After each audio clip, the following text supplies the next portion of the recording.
So most people are not dying from this coronavirus, right? If you look at the other flus, many people died from it. Like swine flu, 60 million people got it. I think about 300,000 people died from it, 18,000 in the United States. So first of all, we have viruses all around us. We have about 380 trillion viruses in our body, 60 trillion bacteria in our body for about 6 trillion cells. So people are being fear mongered and taken advantage of because of the lack of understanding of the immune system. So first is that people who are compromised are people whose immune systems are already low, like older people. So whether it's the coronavirus or any virus, if someone is older, right, 60, 70, 80 years older, you should make sure that they're quarantined from infections for anything. I hope that's clear. If someone already has a compromised immune system, if they have autoimmune disorders, obviously you want to protect them from any infection. This is just basic common sense. The issue is, why is there so much hype and fear mongering? And if you actually unravel this, from my understanding, when you really look at it, there are political reasons.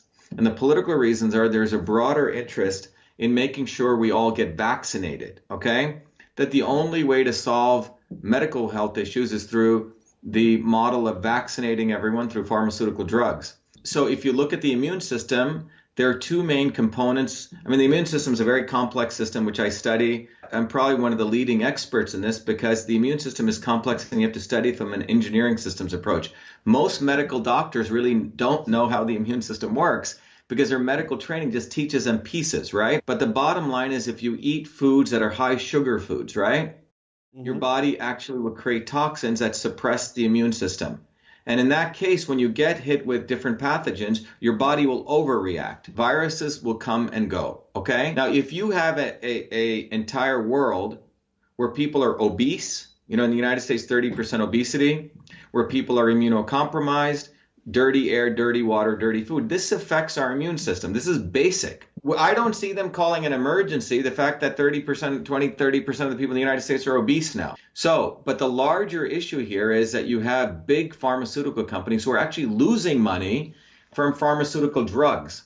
So their only way to make profitable revenue is to vaccinate everyone. Vaccinate, vaccinate, vaccinate. Their model is to have 7 billion people in the world all on vaccines. So think about it. If that means crashing the US economy or crashing the world economy, let's say it would cost $5 trillion, but they can make 10 trillion a year, they're going to do that. And so the health policy is being run by people who absolutely are practicing fake science. They may know this, but they are essentially promoting a model that you need to vaccinate people. Only Western medicine can solve the ills of the world. Forget the fact that food is medicine. Forget the fact that you need to supplementation is good, and that there are many other forms of medicine, meditation, stress reduction, all these things. Their goal is a monetary, you can just follow the money. It's not even conspiracy, okay? The lawyers and lobbyists and politicians create problems, right?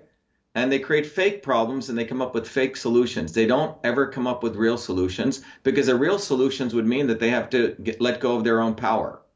And they don't want to solve real problems. They want to essentially enslave people. It's no different than the old kings. The king had his little territory and he took 30% or 40% of whatever the worker made. Now we're taking 60, 70%. In fact, we're taking so much that we want to nationalize things and basically make people stupid and then basically make them robots. That's where all of this is going. It's going through utter nationalization of things. We've nationalized security, right? We watch everyone with cameras all day long. We do not teach people how to eat right. We do not take care of our environment. This thing that's been created by the coronavirus, mark my words, next year at this time, they will probably say everyone should be vaccinated. And if you don't get vaccinated, we're not going to give you a driver's license. We won't give you transport. We won't give you business licenses. We have 7 billion people. And let's say overall you can make $1,000 per person per year per vaccine. That's $7 trillion per year. Okay? So if you are willing to crash the economy, maybe it'll cost the US 4 trillion, but it's like you're investing 4 trillion and then you get a return of income of 7 trillion year over year over year. So over a 10-year period, you're going to make 70 trillion. That's what it's about. So the health policy is being implemented by a guy called Anthony Fauci here, who's essentially big pharma and big vaccine. He's been at it since 1986.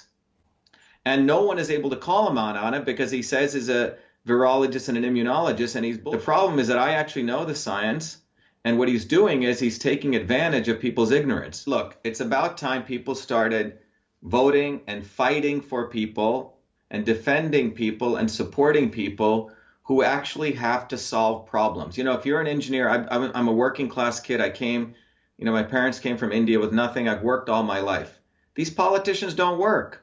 What do? What they're doing is they're working their networks. They're all incestuous, right? Whether they're left or right, they're all the same set of people. And they take advantage of working people and our labor. It's no different than taking advantage of slaves. And it's time that the slaves realize that they have choices. And that's what this is about, and that they need to get educated, and they need to, they use fear. After 9/11 occurred in the United States, it was terrorism, terrorism, terrorism, terrorism. And they used that to implement a police state of watching everything. And everyone said, okay, it's okay, I have cameras everywhere, right, watching me. So we gave up our freedom. Now with this, we're going to say, okay, you can inject anything into me. So every time we give away this freedom, you can never get it back. And what it does, it helps consolidate power to the Bill Gates, the Hillary Clintons, those kinds of people who think they're actually very smart, they know better, and we're all basically their slaves. That's what's fundamentally taking place. So let's talk about Italy, okay? Mm-hmm. If you look at Italy, about 10 years ago, did you hear about the 5-star movement in Italy? Yeah, I did. Okay. The 5-star movement in Italy was a bottoms-up movement, an independent movement out of both parties, right? Berlusconi and the other party. Yeah. And they actually started building a lot of mass bottoms-up movement in Italy. And that was very threatening to the elites. Now, you have to also understand, Italy is where the Vatican is, okay? Italy has one of the worst healthcare systems.